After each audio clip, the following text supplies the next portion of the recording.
case study that we present is focused on the idea of challenging climate change in the perspective of transition of urban settlement toward more sustainable and inclusive context.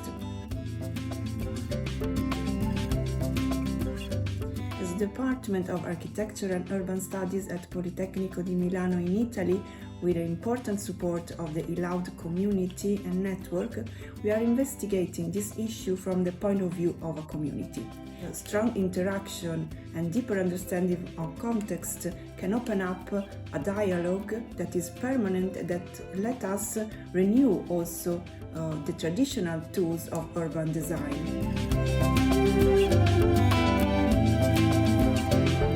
The community we are interacting with is based in Milan, in the north part of the city, an heterogeneous in-between territory, and in particular with the area of Dergano. Characterized by a clear local identity, it is affected by some critical spatial and environmental issues, like the presence of abandoned and underused productive sites, which will be partially affected by new investments and regeneration. Dergano neighborhood, despite some fragile features, is experimenting a renewed interest of citizens in public spaces and services. Around this network, we have built a research program which is made by several collaborations between local associations and the university. In this process, with the ILAUD group, we have organized an experimental immersive workshop with students and with the participation of several universities, focusing on the possible strategies to tackle the issue of climate change within an urban context and in the perspective of an inclusive and sustainable environment.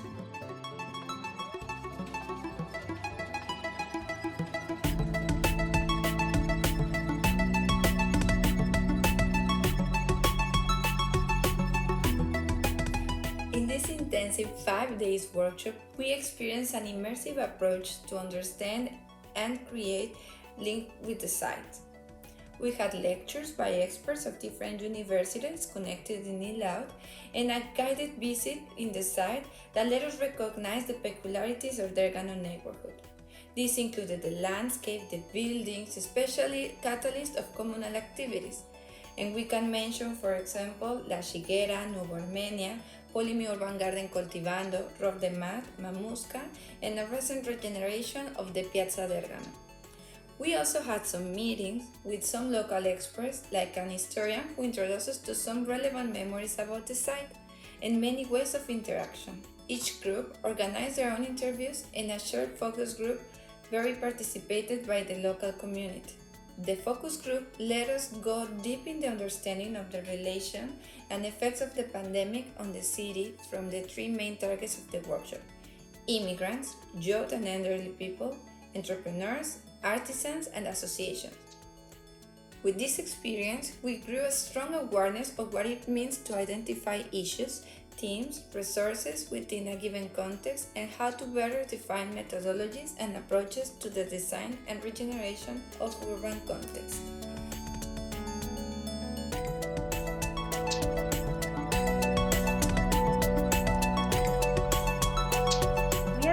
We studied the relationship between elderly and young people. Both groups had to strongly modify their daily routine during the pandemic, sharing the issue of greatly increased the use of technology, also not having suitable spaces for their specific needs and activities. For this, we recognized the opportunity for a long-term synergy where young people could introduce adults into the digital world, and in turn, adults could motivate young people to integrate their communities in a more active way. Also, we understood that in some cases, these shared spaces already exist. But in our opinion, it would be worthy to rethink the role these entities, private and public, are playing in their communities and how they can become caregivers of their neighborhoods. By 2019, the growing immigrant population of Dergano got to 34%, in contrast to the 20% of the metropolitan city of Milan. Beatrice and Alice, heads of voluntary emergency brigades that we met, shared their experiences distributing supplies, and legal orientation to affected families, mainly migrants, and how other cultural communities of the district join the cooperation with their gatherings. Together, we map the appropriation of the public space and cultural aggregation, a starting point for us to later go hands-on inside. Some identified problems include detachment between the migrant communities and other locals, but also with the government, lack of job security, housing deficiencies, and inequalities of digital access to online schooling. COVID pandemic helped creating bonds within the community. The goal should be to maintain and increase these interactions as an essential part of the neighborhood.